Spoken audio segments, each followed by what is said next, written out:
दो मित्र समुंदर किनारे टहल रहे थे। टहलते टहलते उनमें से एक मित्र नीचे झुका, किनारे पर पड़े हुए एक स्टारफिश को उठाया और वापस समुंदर में फेंक दिया। वह फिर झुका, फिर एक स्टारफिश को उठाया और वापस समुंदर में फेंक दिया। वह तीसरी बार झुका, फिर एक स्टारफिश को उठाया और वापस पानी में डाल दिया। यह देखकर उसका दोस्त हैरान हो गया। उसने पूछा, "What are you doing, my friend?" मेरे दोस्त, तुम यह क्या कर रहे हो? उसने कहा, मैं इन स्टारफिश को जो लहरों के बहाव के कारण किनारे पर पड़े हैं वापस पानी में डाल रहा हूँ ताकि पानी के अभाव में वे मरे नहीं बल्कि जीवित रहे। उसके दोस्त ने हंसते हुए कहा, मेरे दोस्त, तुम्हें कल्पना भी है कि इस लंबे से सागर किनारे समुद्र तट पर कितनी बड़ी तादाद में स्टारफिश पड़े होंगे। इनमें से कुछ स्टारफिश को बचाने से क्या फ़र्क पड़ने वाला है, क्योंकि बाकी के सब तो मरने ही वाले हैं।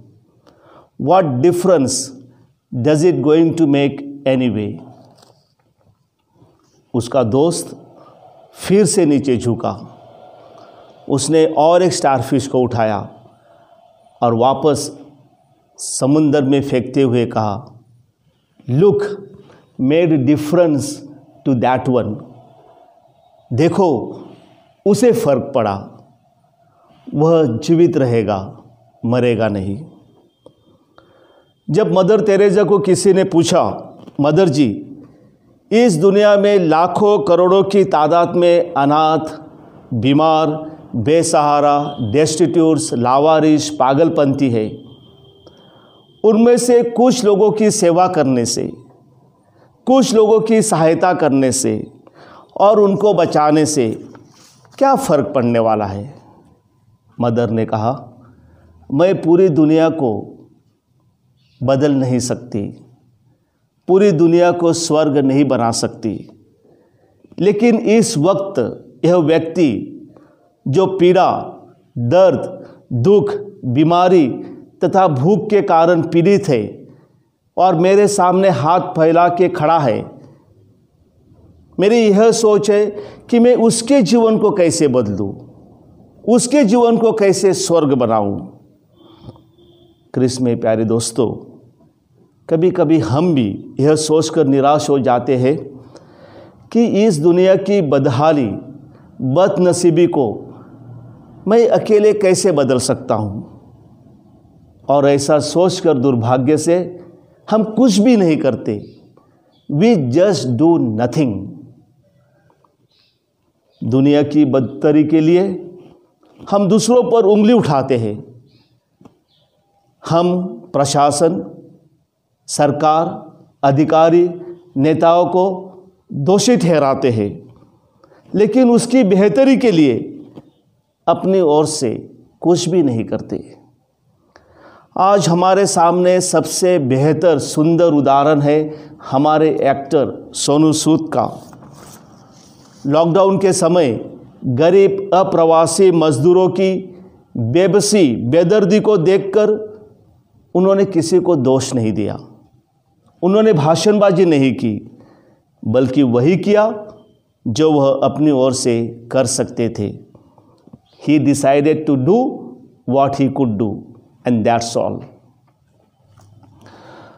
आज के सुसमाचार में दृष्टांतों द्वारा प्रभु यीशु हमसे कहते हैं, ईश्वर राज्य में सेवा कार्य करने के लिए, प्रेम भाईचारे का संदेश सुनाने के लिए, कलीसिया के कार्य में भाग लेने के लिए ईश्वर हमें बुलाते हैं, निमंत्रण देते हैं। जब कभी भी हमारे पल्ली पुरोहित कलीसिया के कार्य के लिए, जैसे सुसमाचार का प्रचार प्रसार, सेवा कार्य गरीबों की सहायता, बीमारों को मिलना या गिरजाघर की सफाई सजावट के लिए बुलाते हैं, तब हम भी उन अतिथियों की तरह जो विवाह भोज में सम्मिलित नहीं होना चाहते थे, बहुत सारे बहाने देते हैं। जैसे मैच है, ट्यूशन के लिए जाना है, पढ़ाई है, घर में कोई नहीं है, मम्मी पापा मना करते हैं, कहीं जाना है, एग्ज़ाम है इत्यादि। लेकिन प्यारे दोस्तों, हम भूल जाते हैं कि पल्ली पुरोहित के रूप में ईश्वर स्वयं हमें इन कार्यों के लिए बुलाते हैं। यदि हम ईश्वर के इस निमंत्रण को बिना किसी ठोस वजह से ठुकराते हैं तो यह ईश्वर की दृष्टि में अयोग्य ठहराया जाता है। जो भी कार्य कलीसिया द्वारा, चर्च द्वारा हमें सौंपा जाता है, उसे हमें पूरे दिल से, खुशी से, निस्वार्थ भाव से निभाना चाहिए। जो अपना स्वार्थ लेकर भुनभुनाते हुए, कुड़कुड़ाते हुए, दिखावे के लिए, प्रशंसा के लिए कलीसिया के कार्य में भाग लेते हैं, वह उस मनुष्य के सदृश है जो विवाहोत्सव में वस्त्र पहन कर नहीं आया था। विवाहोत्सव के वस्त्र पहन कर नहीं आया था, यानी गलत उद्देश्य से, गलत तरीके से, गलत सोच से वह विवाह में भाग लेने के लिए आया था। ऐसे लोगों के बारे में प्रभु कहते हैं, इनके हाथ पैर बांधकर बाहर अंधकार में फेंक दो, वहाँ ये रोएंगे और दांत पीसते रहेंगे। प्यारे बच्चों, प्यारे दोस्तों, आज हमारे लिए यही संदेश है कि ईश्वर के राज्य को फैलाने, कलीसिया के विकास के लिए हम अपना ईमानदारी से योगदान दें और हमेशा ऐसे कार्य करने के लिए तत्पर रहे, तैयार रहे। आमीन।